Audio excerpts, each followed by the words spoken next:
Nasilayan ang umagang kay ganda, makalipas ang bagyo't unos na nagbigay ng pinsala sa iba't ibang bahagi ng lugar.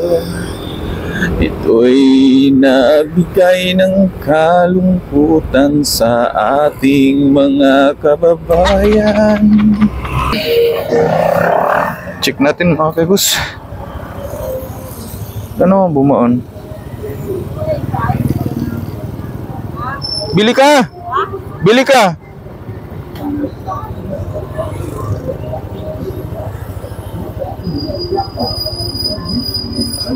Wala naman.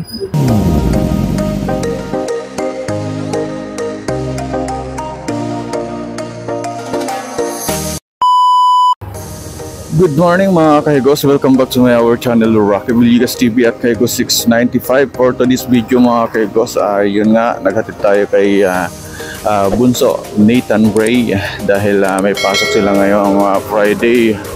Yan nga mga kahigos, mapapansin nyo naman, nagpakita na ang haring araw ngayong umaga, araw ng Biyernes, mapagpalang araw ng Biyernes sa ating lahat mga kahigos. Ayan, good morning. Papasok na naman ang kahigos nyo sa trabaho. At sana ay matapos na ang mga sakong na dumaan. At yun na nga, sa mga dinaanan ng malalakas na baha, laban lang tayo, magpakatatag lang. Lalagpasan din natin itong mga pagsubok na to sa buhay. So yun mga kaigos, dito pa rin ulit tayo sa Lopez Boulevard, going to Valenzuela mga kaigos, dahil doon tayo pumapasok. Good morning sa ating lahat. Grabe yung ulan mga kaigos. Hindi biro. Ang dami na naman sasakyan dito. Oh my God, dito yung nakakatakot dito sa may bandang Lopez Boulevard mga kaigos. Kailangan maging alis na tayo dito. Ayan, grabe. Yung kinakatakutan ko madalas dito kapag maraming mga container van tayo nakakasabayan. So yun, kumusta kayo dyan sa Barangay Buena Vista Presentasyon, dahil sa pasalamat tayo at wala na yung bagyong Henry at ano pa ba yung isa. Grabe yung iniwanan niyang pinsala. Importante ligtas ang bawat isa. So yun nga, kami nga, yung kahigos nyo, umuran, umaraw, bumagyo man, lagi kami may pasok mga kahigos. Hindi pwedeng wala. Kumusta mga tropa natin dyan? Saan man sulok ng bansa mga kahigos? Pagpalang araw sa ating lahat. Grabe na naman yung kaba ni kahigos nyo sa araw-araw. Lalo na kahapon, yung huling malakas yung ragasan ng ulan, kung kailan na ando na kami sa saka naman kami naka-experience, naka-encounter ng nagpastuhod na naman na ba sa araw-araw pa naman natin dinadaanan, dahil wala nang ibang madadaanan kundi doon lang. At lubos tayo nagpapasalamat sa ating mahal na Panginoon dahil at ito medyo kumalma na at bumabalik na sa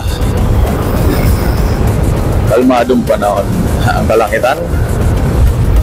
Yun. So, ride safe sa ating lahat mga kahigos. Ayan, mga tropa natin dyan, mga mamshi-papshi, shoutout sa inyo. At si Kuya, pag-iwang-giwang, ano bang nangyayari? Masarap pag long ride kapag ganito, medyo makulimlim na wala naman tayong inaasahang pagbadyang pagulan.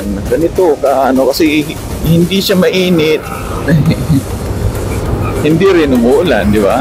At may hangin-hangin. So yun yung pinakamagandang templada, perfect templada ng panahon. Grabe guys, kasi nakakalungkot lang. Nakapansin nyo naman, bibihira tayo mag-upload ng mga video. Nakakapanlumo lang kasi ang serbisyo ng PLDT sa NCR. Grabe. Yun lang ang isa sa problema natin sa ating pag-upload ng video, yung internet connection. Sabi nga namin, napaka-importante dahil kapag walang internet, wala tayong upload, di ba? Nagbabayad naman, updated naman tayo magbayad, pero napakabagal ng kanilang servisyo mga kaigos. So ayun nga mga kaigos, M. Lopez Boulevard pa rin tayo, going to Nabutas. Maraming basura dito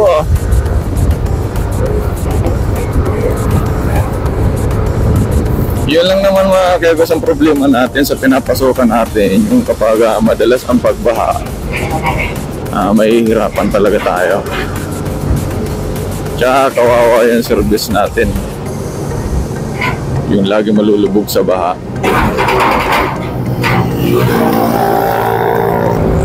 Shoutout natin dyan yung mga kasama natin dyan sa Barangay Canome West sa Valenzuela City. Ayan, sa Morning View, shoutout sa inyo. At dyan sa Centro Street, Canome West. Good morning, good morning. Yung kinagandaan mga kaigos kapag may pasok yung mga bata. Kasi si Bunso, before mag 7 dapat nasa school na. So ginagawa namin, sinasabi na lang namin siya. Tapos diretso na kami pagpasok. Ang kinagandahan pa, na-adjust namin na mas maaga yung oras, mas mahaba yung pagdating namin doon, nakakapagpahinga pa kami sa warehouse. Yung kagandahan doon. Kaya gusto ko na lagi may pasok. Ang doon nakakatamad at bumangon sa umaga kasi kinasarapin ng tulog mo yun. Pero kailangan lang natin sanayin yung ating mga sarili dahil kapag nasanay naman natin, wala na, no effect na yung Grabe, nagmo-moist yung helmet natin, guys. Nagmo-moist talaga sobra. Tsaka yung mata ko, di ko alam bakit. Madumi yung pumunas ko. Hindi ko lang pumunas ko sa labas. Pasa. 1,280 ang langis ni Mutmut. Kailangan natin siguro mag-change oil. Dahil nadaan natin siya sa baha, sabayan natin yung gear oil. Siguro papalit muna tayo ng langis, yung medyo mura dahil nangamuti na tayo sa subukan lang natin yung Shell Advance. Sana sa linggo maganda yung panahon para makagalaman tayo. First time natin mga kayo sa mapunta kay Diwata, hindi tayo nakapag-vlog dahil wala naman doon si Diwata at tinapos tayo ng iya. Ayan, sa unang pagkakataon natikman ko yung Seeking Joy na sobrang napakalaki mga kaigos. Sulit naman talaga sa presyong 140 ba yun? 140 nga pala yun mga kaigos. Sulit naman dahil unlurized na siya, unli sabaw, tapos may free one soft drinks, 8 ounce yata soft drinks yun guys. Ayun, dahil sumugod dun si kaigos nyo ng busog, wala, nakaisang kanin lang at pinapako na lang yung malaking Seeking Joy. Bala kong bumalik yun dahil gusto ko naman tikman yung Forest Overload at yung inasal na Seeking Joy ni Diwata mga kaigos. Siguro magbablog na tayo. Huwag na nating asahan na nandun si Diwata sa tuwing pupunta tayo. Ang gusto ko lang sana na magkatagpo kami si Sosima Kablad na taga Cebu na officially vlogger ni Diwata dahil sumisikat na siya ngayon mga kaigos. Wala lang, makikipagkumustahan lang. Ayan, magpapapromote na rin tayo sa kanya. Kaya sinasabi ko mga kaigos na kablad ko siya dahil Villegas din siya, parehas kami Villegas. Ayan, mali natin magkamag-anak talaga kaming totoo. Yung kasi ang mahirap yung kalat na yung lahi. Hindi na natin alam kung kaside pa rin ba natin o hindi. Kaya malaking bagay talaga yung magkakaroon ng isang pamilya ng reunion kahit once a year lang. Dahil ang ating mga kaigos dyan, lalo na yung mga nagtitindang mga vendors, ayan, normal na, sana makapagtinda na kayo na maayos guys. Mabini street na tayo mga kaigos.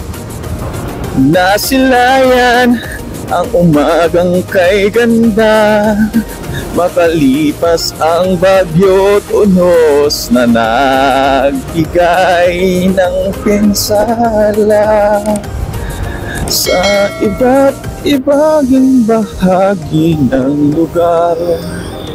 Ito'y nagbigay ng kalungkutan sa ating mga kababayan. Dinana lang sa kanta, no? Bakit kasi ganun, no? May mga pa-climate change pa. May mga nagsasabi na yung mga sakuna ng ganyan katulad ng bagyo ay gawa din doon ng mga tao. Dahil kung yung mga tao ay inaalagaan ng kalikasan, hindi naman tayo bibildahan ng kalikasan. Dahil yung bagyo ay nagmula din sa kalikasan yan. Totoo ba yun? Nagmula sa kalikasan. Magawa na naman tayo ng sariling version. So yun guys, kakaliwa na tayo dito sa 5th Avenue going to Monumento. Ay hindi, dito pala sa Rizal Avenue. Actually kasalukuyan tayo na sa 5th Avenue. Tapos kakaliwa tayo ng stoplight going to Monumento. Ayan, babaybayin natin ang Rizal Ave. At para tumawid naman tayo ng Monumento Circle going to ano ba yan, arte? MacArthur Highway. So yan guys, ayaw ko nang maulit-ulit yung experience ko one time nung kasagsagan ng bagyong Henry, na may ganun tayong na-encounter na tao, mga violente. Buti na lang mga kegos ay ayan, nangibabaw pa rin yung pagiging relaxing pa rin sa mga ganong pangyayari, karanasan. Dahil hindi naman natin dapat kailangan agad-agad patulan yung mga tao ganun, kasi kapag pinatulan natin, kapag alam natin na wala na sa maayos yung pag-uusap, layuan na lang natin, iwasan na lang natin, dahil wala na ang patutunguhan yun. Mauuwi lang sa sakitan kung sasabayan natin yung mga ganong pag-uugali ng tao, yung pagiging violente nila. May mga ganon talaga. Aminado naman ako sa pangyayaring yun sa ating mga sa pagkakamali. Pero siya din, may pagkakamali din siya. Kaya wag naman sanang idaan sa emotion, sa init ng ulo. Ano yan eh? Electric? Kaya nga tuwing tag-init lang siya bumabiyahe. Electric, ano yan? Oo. Ang favorite ko. Naku, isang 10-wheeler na naman to. Grabe, favorite. Favorite talaga. Wala na mga kaikos. Mahina na tayo dyan. Hindi kagaya nung medyo bata-bata ba tayo talagang tindi. Ang tindi ng labanan pagdating sa mga ganyang ano. So yun guys, good morning, mapagpalang araw nga sa ating lahat. Araw ng Biyernes. Sa ibang bahagi ng lugar ay may tanggang pag-ulan pa rin, dahil tingnan nyo naman yan, madilim pa rin ang kalangitan. Sana naman huwag nang umulan dahil nakasapatos na tayo. Oh my God! Maghapon naman sanang maging okay yung panahon. Okay, kasi hindi lang maghapon. At magbigay ng tunay na pagmamahal.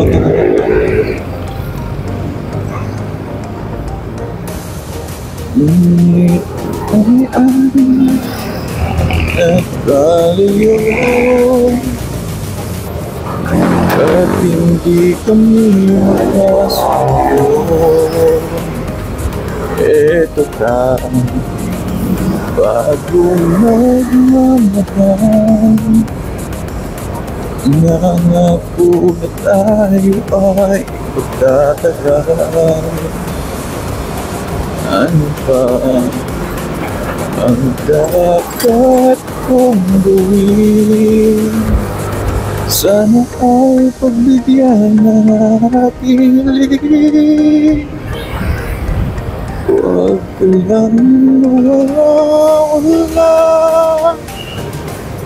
Kapag narin ka ako'y sumisigla.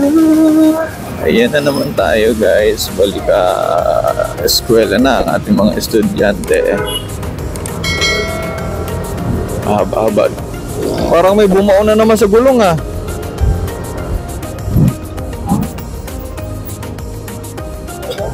Oo. Sa likod eh.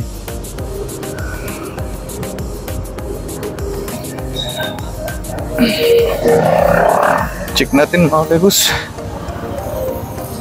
Ano bumaon? Bili ka! Bili ka!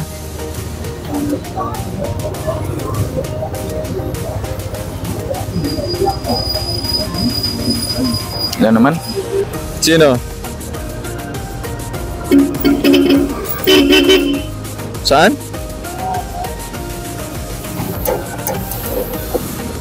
So yun guys, hanggang dito na lang ang ating vlog ngayong araw, motovlog. So thank you, good morning, bye bye.